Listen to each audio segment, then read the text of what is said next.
Gujarat's #1 engineering university, Sankalchand Patel University, 9642706257.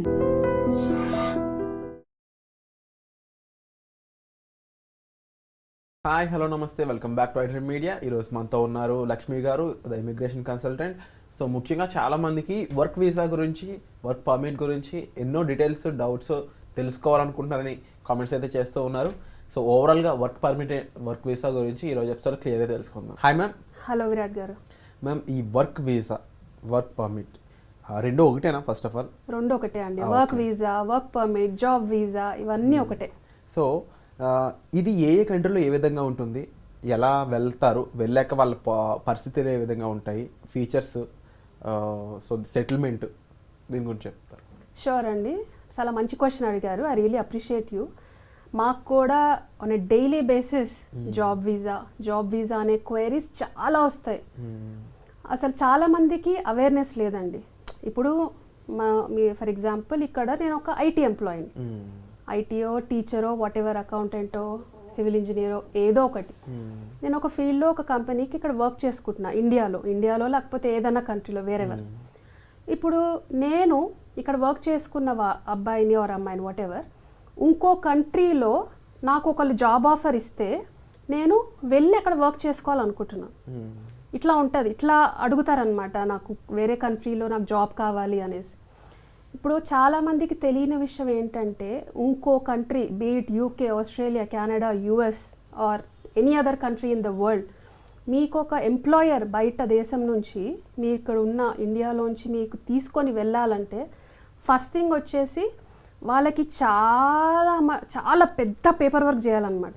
First thing ఏంటి, వాళ్ళ గవర్నమెంట్కి, అంటే వాళ్ళ లొకాలిటీ, అంటే ఫర్ ఎగ్జాంపుల్ హైదరాబాద్ ఉందనుకోండి, ఈ హైదరాబాద్లో నాకు విరాట్ లాంటి వాళ్ళు దొరకట్లేదు, అందుకే నేను ఇండియా నుంచి తెచ్చుకుంటున్నాను అని ఫస్ట్ మీరు గవర్నమెంట్కి ప్రూవ్ చేయాలి.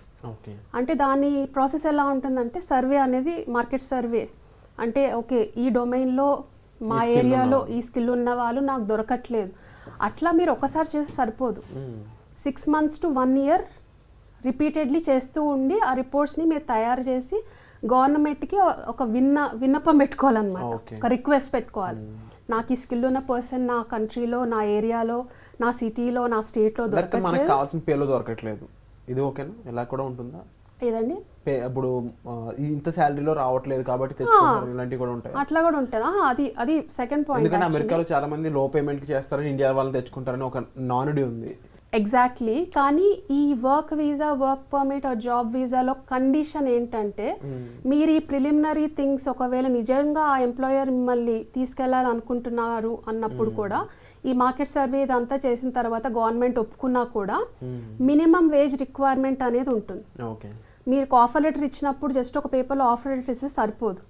ఒక్కొక్క కంట్రీని బట్టి, ఒక్కొక్క స్టేట్ని బట్టి నీ గవర్నమెంట్ ఏదైతే క్రైటీరియా పెడుతుందో అట్లా అని చెప్పేసి నువ్వు ఎక్స్ప్లోటేషన్ చేసి నేను చీప్ లేబర్ తెచ్చుకుంటా, నేను ఇక్కడ నా ఇన్ హౌస్ వాళ్ళకి, అంటే నా కంట్రీలో ఉన్న వాళ్ళ పీపుల్కి ఏమో నేను ఒక $30 ఇస్తా, బయట తెచ్చుకునే వాడికి నేను $15 ఇస్తా అంటే ఒప్పుకోరు.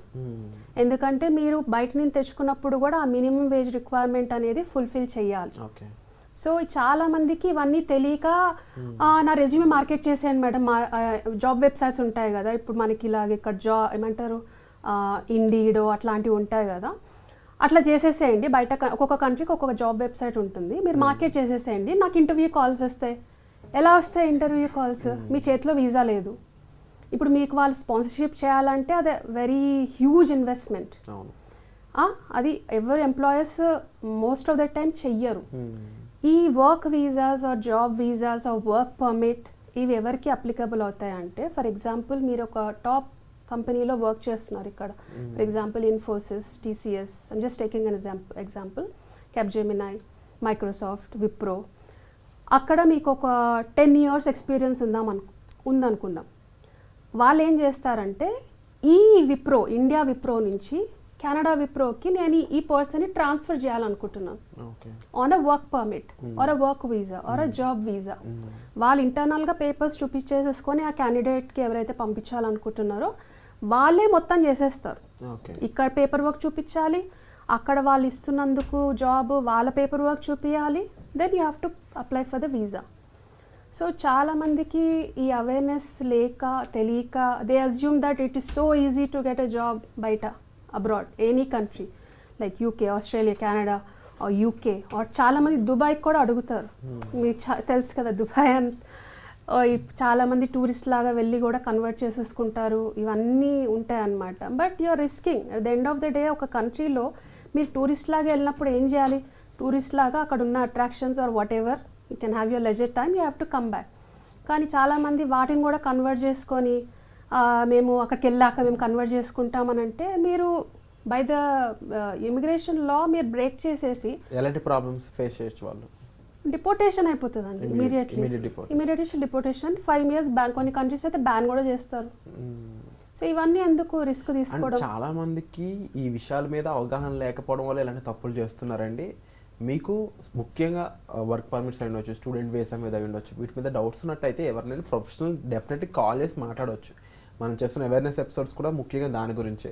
అన్నెసరీగా ఒక కంట్రీకి వెళ్ళి అక్కడ మీరు శిక్షార్హులు అవ్వద్దు. అండ్ డెఫినెట్లీ ఎలాంటి ఎన్నో విషయాలపై మీకు డౌట్స్ క్లియర్ చేయడానికి లక్ష్మి గారు ఎన్నో ఎపిసోడ్స్ చేస్తున్నారు. You can call to the display members and మీరు ఆ డౌట్స్ క్లారిఫై చేసుకోవచ్చు. మరీ ముఖ్యంగా మ్యామ్ ఈ వర్క్ పర్మిట్సే కాకుండా ఓవరాల్గా ఇప్పుడున్న సిచ్యువేషన్లో వీసాకు సంబంధించి ఎటువంటి రూల్స్ అండ్ రెగ్యులేషన్ నడుస్తూ ఉన్నాయి? ముఖ్యంగా స్టూడెంట్ అనేవాడు పరిస్థితి ఏ విధంగా ఉంది ఓవర్సీస్లో? స్టూడెంట్ ఎవరైతే ఇప్పుడు బయట అబ్రాడ్ స్టడీ చేద్దామని ప్లాన్ చేసుకుంటున్నారో అండి, ఖచ్చితంగా వాళ్ళు 100% they have to look for they paper work. అంటే అంతకుముందు లైక్ ఒక మనకి ఫైనాన్స్ ఎగ్జాంపుల్ మనకి ఫైనాన్స్ సరిగా లేకపోయినా కూడా ఏదో ఒక పేపర్ వర్క్ చూపించేసి మనకు వీసా వచ్చేసేది. కానీ ఇప్పుడు యుఎస్ ఒకటే కాదు, ప్రతి ఒక్క కంట్రీ కూడా మనకి ఇనిషియల్ మీరు ఎప్పుడంటే అప్లికేషన్ వేసినప్పటి నుంచే మీ పర్సంటేజ్ ఎంత ఉంది, మీ బ్యాక్లాగ్స్ ఎంత ఉంది, మీ ఇంగ్లీష్ స్కోర్ ఎంత ఉంది, మీ ఫైనాన్స్ ఎవరు ఇస్తారు, మీ పేరెంట్స్ ఇస్తారా, బ్యాంక్ నుంచి వస్తుందా, ఇవన్నీ ప్రిలిమినరీ వీసా వేయకముందే యూనివర్సిటీ దగ్గర నుంచే మనకి స్క్రూటినీ జరిగిపోతుంది అనమాట. ఎట్లా అంటే లైక్ నీకు 100% నీ దగ్గర 100% అంత పేపర్ వర్క్ కరెక్ట్గా ఉంది, నువ్వు వస్తుంది కూడా చదువుకోవడానికే అని వాళ్ళకి నమ్మకం కలిగితేనే మనకి వీసా ఇస్తున్నారు. అంటే ఒక అందుకు మంచిదే అది. ఇప్పుడు మీరు స్టడీ చేసిన తర్వాత మీకు వచ్చే బెనిఫిట్స్ వేరే ఉంటాయి. స్టడీ అయిపోయిన తర్వాత పిఎస్డబ్ల్యూ వస్తుంది, లేకపోతే ఓపీటీ సిపిటీ వస్తుంది. అప్పుడు మీరు ఫుల్ టైం చేసుకోండి, మిమ్మల్ని ఎవరు, ఎందుకంటే you are abiding by the legal laws of the ఏదైనా సరే రూల్స్ ప్రకారం ప్రొసీజర్ ప్రకారం కేర్ఫుల్ గా ఉండాలని వెళ్ళాలి. యా అన్ని కంట్రీస్ కూడా అలాగే ఫాలో అవుతున్నాయి. ఈ సైడ్ నుంచి ఎలాంటి హెల్ప్ ప్రొవైడ్ చేస్తున్నారు? మేము కూడా సేమ్ యూనివర్సిటీ, ఒక కంట్రీకి యూనివర్సిటీ ఎలాగైతే స్క్రూటినీ చేస్తుందో మా దగ్గర ప్రొఫైల్స్ వచ్చినప్పుడు కూడా we are being very up front to the applicant or the student. Okay బాబు, నీ దగ్గర ఇవి ఉన్నాయి, ఇవి లేవు, సో ఇలా సిట్యుయేషన్లో మనం వేసినా కూడా మనం 50-50 లాగానే చూసుకోవాల్సి వస్తుంది.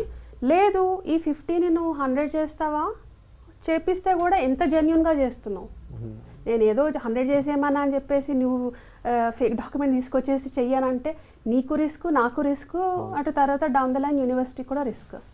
సో ఏంటంటే మన దగ్గర కూడా evaluation screening of the profile అనేది ఫస్ట్ మనకి ఎవరైతే స్టూడెంట్ కాల్ చేస్తారో అప్పటి నుంచి వాళ్ళకి యూనివర్సిటీ షార్ట్ లిస్టింగ్ దగ్గర నుంచి మనకి లోన్ ప్రొసీజర్ కానీ, వీసా అప్లై చేయడం కానీ, ఇంటర్వ్యూ ప్రిపరేషన్ కానీ, ఇవన్నీ మనం చాలా చాలా చాలా కేర్ఫుల్గా చేస్తున్నాం అనమాట. I'm not now from the beginning we follow the same protocol.